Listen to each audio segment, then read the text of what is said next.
2 spoon போதும். Lion date syrup, இதுல iron, fibre, vitamins, நோய் எதிர்ப்பு சக்தி அதிகமா இருக்கு. Lion date syrup. அனைவருக்கும் இதயத்தின் பொங்கல் நல்வாழ்த்துக்கள். பொங்கலோ பொங்கல்.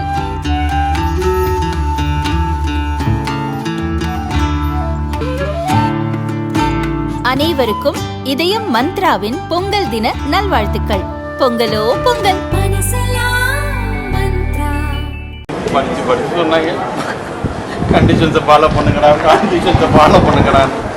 படிச்சு சொன்னீங்கடா, கண்டிஷன்ஸை ஃபாலோ பண்ணுங்க. கேட்டீங்களா?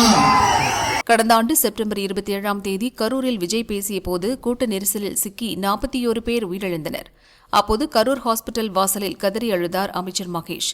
படிச்சு சொன்னாங்க, கண்டிஷன்ஸை ஃபாலோ பண்ணுங்கடான்னு. அது முழுக்க முழுக்க நடிப்பு என எதிர்க்கட்சியினரும் உணர்ச்சி வசப்பட்டு பேசினார் என திமுக கூட்டணியினரும் கூறினர். படிச்சு சொன்னாங்க, கண்டிஷன்ஸை ஃபாலோ பண்ணுங்கடா. இதே டயலாக் ஜீவா நடிப்பில் சமீபத்தில் வெளியான தம்பி தலைவர் தலைமையில் படத்தில் இடம்பெற்றிருந்தது. அந்த படத்தின் டீசர் வெளியான போதே இந்த டயலாக் சர்ச்சையை கிளப்பியது.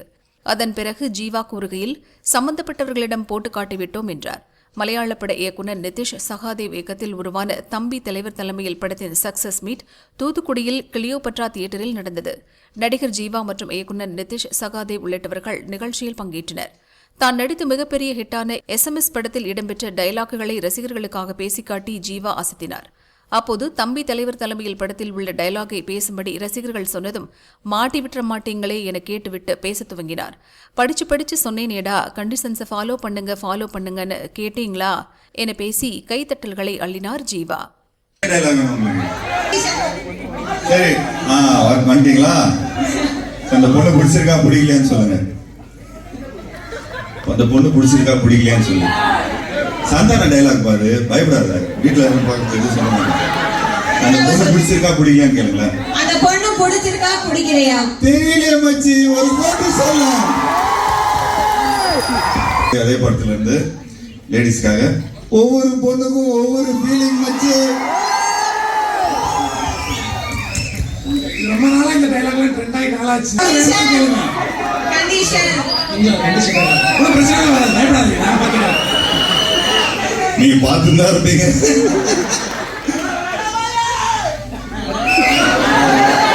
ஐயோப்பா, ஏதாவது பிரச்சனை மாட்டி விட்டுறாதீங்கப்பா. படிச்சு சொன்னீங்கடா, கண்டிஷன்ஸை ஃபாலோ பண்ணுங்க. கேட்டீங்களா? நன்றி ஐயா.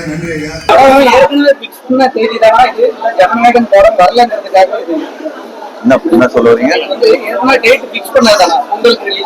அதான் இப்போதான் அந்த ஸ்டேஜ்ல சொல்லியிருந்தேன். நாங்க ஆக்சுவலி ஜனவரி 30ஆம் தேதி படம் ரிலீஸ் ஆகிறது. அதான் ஜனநாயகன் படம் வராததுக்கு காரணம். அந்த காரணத்தினால நாங்க எங்களுக்கு தியேட்டர்ஸ் கிடைச்சது. ஸோ ப்ரொடியூசருக்கு ஒரு நல்ல ஆப்பர்ச்சுனிட்டி கிடைச்சது. இந்த நிறைய டிஸ்ட்ரிபியூட்டர்ஸும் சொன்னாங்க, இந்த நேரத்துல படத்தை ரிலீஸ் பண்ணா நல்லா இருக்கும். 2 படம் ஏற்கனவே அவங்க டேட் ஃபிக்ஸ் பண்ணிட்டாங்க. ஒரு படம் 10ஆம் தேதி, இன்னொரு படம் 14ஆம் தேதி. 15ஆம் தேதிக்கு இன்னும் நிறைய தியேட்டர்ஸ் இருக்கு. ஒரு 250 தியேட்டர்ல தான் ஒரு 250ல இருந்தா ஸ்டார்ட் பண்ணோம். இப்போ ஒரு 350 கிராஸ் ஆகுது மக்களோட நல்ல வரவேற்புனால. ஸோ மண்டேல இருந்து ஒரு 500 ஸ்கிரீன் வரும்னு நினைக்கிறேன். ஸோ மக்கள் மத்தியில ஒரு விஸ்வரூப ஒரு வெற்றியா அமைஞ்சிருக்கு. நல்ல வரவேற்பு இருக்கு. ஸோ ஒரு ஃபேமிலி படங்களுக்கு நல்ல வரவேற்பு இன்னைக்குமே தமிழ்நாட்டில் வந்திருக்கு. அதுதான் சூப்பர் குட் ஃபிலிம்ஸ் பாணியில இன்னைக்குமே நாங்க அந்த ஸ்ட்ரென்த்தா, ரொம்ப மெயின் ஸ்ட்ரென்த்தா வச்சிருந்தோம். ஸோ காலங்காலமா படங்கள் பண்ணிட்டு வந்துட்டு இருக்கிறோம். ஒவ்வொரு இரால ஒவ்வொரு விதமா எல்லாரையும் என்டர்டெயின் பண்றோம். ஸோ இந்த இரால இந்த காலகட்டத்துல ஒரு மாதிரி நல்லா என்டர்டெயின் பண்ணிட்டு இருக்கோம். அது நினைக்கும் போது சந்தோஷமா இருக்கு. குழந்தைங்க எல்லாம் படத்துக்கு படம் பார்க்கும்போது ரொம்ப சந்தோஷமா இருக்கு. சமீப காலமா நிறைய இந்த ரத்தம், இந்த மாதிரி கொஞ்சம் ஆக்ஷன் பிலிம்ஸ், இந்த மாதிரியான படங்கள் தான் நிறைய கான்ட்ரவர்ஷியல், த்ரில்லர், ஹாரர், இந்த மாதிரி தான் நிறைய படங்கள் வந்தது.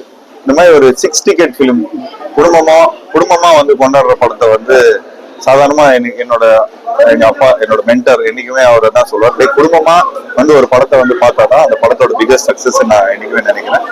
ஸோ அந்த சக்சஸ் இங்க இந்த படத்தின் மூலமா எங்களுக்கு தெரியுது. பேசக்கூடிய படம் இந்த படத்துக்கு அது படம் வந்தாதான் தெரியும், ஜனநாயகன் படம் வந்தாதான் நீங்க தெரியும். வேற அரசியல் வச்சு கண்டிப்பா ஒரு dialogue ஒரு காட்சிகளுக்கு எதுவும் நெருக்கடி இருந்துச்சு. இது அப்படிலாம் ஒண்ணு இல்லை. சும்மா எல்லாருக்கும் தெரியும், அது ஒரு என்டர்டைன்மெண்ட் பிசினஸ். அது இது ஒத்து போகுது பார்த்தாங்க. அது அந்த ஒரு அதுதானே இப்போ இன்னைக்கு ட்ரெண்டிங்கிற ஒரு விஷயம் வந்து அதுக்கேற்ற மாதிரி தானே எல்லாம் பண்ணிட்டு இருக்கணும். ஸோ அது டைரக்டர் கிட்ட கேட்க வேண்டிய கேள்வி அது. அவர் தான் இந்த நேரத்தில் இந்த மாதிரி டைலாக் ஒன்று போட்டா கொஞ்சம் நல்லா இருக்கும் அப்படிங்கிற மாதிரி சொன்னாரு. ஏன் கரெக்ட் தானே. ஸோ நானும் கொஞ்சம் வெளியே அதை பேசிட்டேன். பட் அதுக்கு ஒரு பெரிய ரெஸ்பான்ஸும் கிடைச்சது மக்கள் மத்தியில். அண்ட் மற்றபடி யாரையும் ஹர்ட் பண்றதோ புண்படுத்துறதுக்கோ எதுவும் இல்லைங்க. ஒரு பியூர்லி என்டர்டெயின்மெண்ட் தான்.